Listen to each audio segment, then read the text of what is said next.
Thank you for being here. Yesterday marked 11 months since Russia's brutal full-scale invasion of Ukraine. 11 months in which Ukrainian people have showed Putin and the world the full force of their courage and the indomitable determination to live free. And through every single step of this horrific war, the American people have been strong and unwavering in their support. And Democrats and Republicans in Congress have stood together. The United States has worked in lockstep with our allies and partners around the world to make sure the Ukrainian people are in the strongest possible position to defend their nation, their families, and against the truly brutal aggression of Russia. I haven't seen the likes of this in a long time. The United States and Europe are fully united. This morning, I had a long conversation with our NATO allies, German Chancellor Scholz, French President Macron, Prime Minister Sunak, and the Italian Prime Minister Meloni, to continue our close coordination and our full support of Ukraine. Because you all know I've been saying this for a long time. The expectation on the part of Russia is we're going to break up. We're not going to stay united. But we are fully, thoroughly, totally united. With spring approaching, Ukrainian forces are working to defend the territory they hold and preparing for additional counteroffensives. To liberate their land, they need to be able to counter Russia's evolving tactics and strategy on the battlefield in the very near term. They need to improve their ability to maneuver in open terrain, and they need an enduring capability to deter and defend against Russian aggression over the long term. The Secretary of State and the Secretary of the military behind me they've been deeply involved in this whole effort. Armored capability, as General Austin will tell you,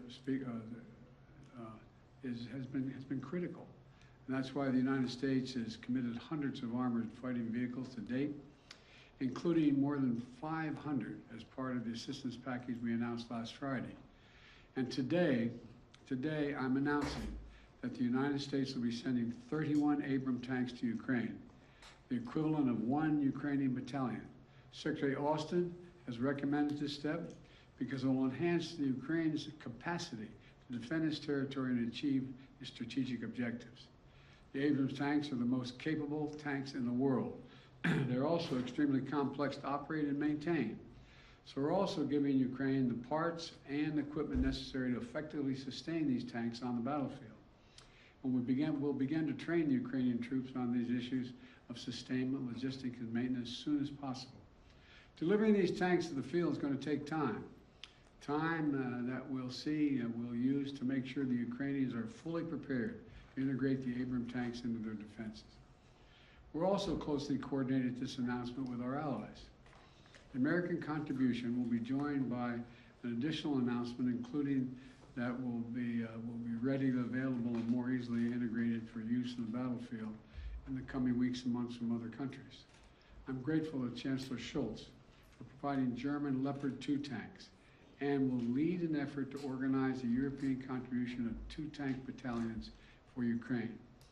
I want to thank the Chancellor for his leadership and his steadfast commitment to our collective efforts to support Ukraine. Germany has really stepped up. The Chancellor has been a strong voice for unity, a close friend, and for the level of effort we're going to continue. Supporting Ukraine's ability to fight off Russian aggression to defend its sovereignty and territorial integrity is a worldwide commitment.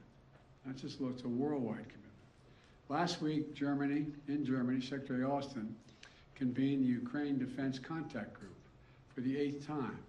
This group is made up of some 50 nations, each making significant contributions of their own to Ukraine's integrity.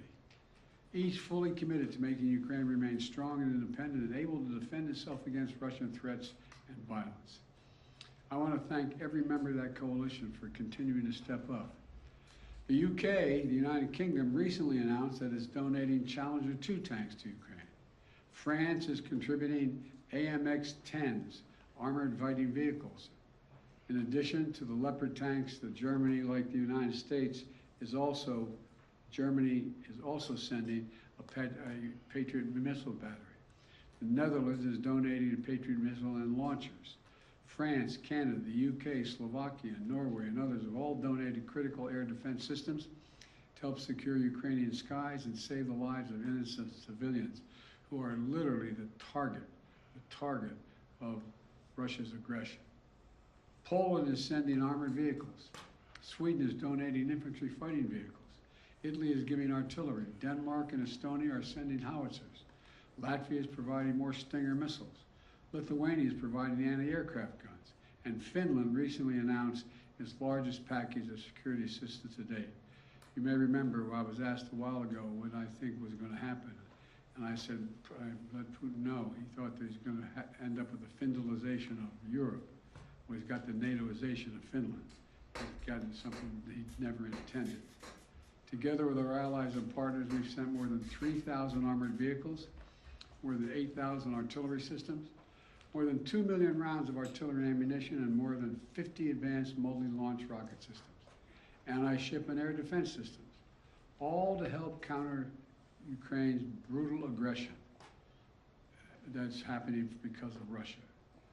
And look, today's announcement builds on the hard work and commitment from countries around the world, led by the United States of America, to help Ukraine defend its sovereignty and its territorial integrity. That's what this is about, helping Ukraine defend and protect Ukrainian land. It is not an offensive threat to Russia. There is no offensive threat to Russia. If Russian troops return to Russia, they'll be there where they belong. This war would be over today. That's what we all want, an end to this war in just and lasting terms. You know, our teams do not permit one nation. We're not going to allow one nation to steal a neighbor's territory by force. Our terms that preserve Ukraine's sovereignty and territorial integrity and honor the UN Charter. They're the terms we're working on. And you know, these are the terms we all signed up for and 143 nations voted for in the United Nations General Assembly last October. So, the United States, standing shoulder to shoulder with allies and partners, is going to continue to do all we can to support Ukraine. Putin expected Europe and the United States to weaken our resolve. He expected our support for Ukraine to crumble with time. He was wrong. He was wrong. And he was wrong from the beginning, and he continues to be wrong. We are united. America is united, and so is the world.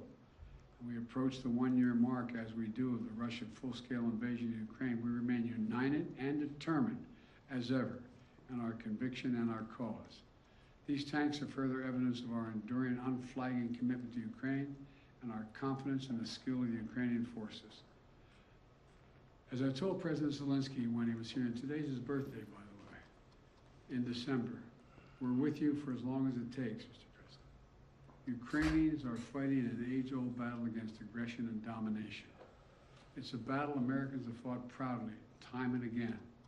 And it's a battle we're going to make sure the Ukrainians are well equipped to fight as well. This is about freedom. Freedom for Ukraine. Freedom everywhere. It's about the kind of world we want to live in, the world we want to leave to our children. So may God protect the brave Ukrainian defenders of their country and keep the flame of liberty burning bravely as we can. Thank you. Mr. President, why are you taking this decision now? Did Germany force you to change your mind on sending tanks?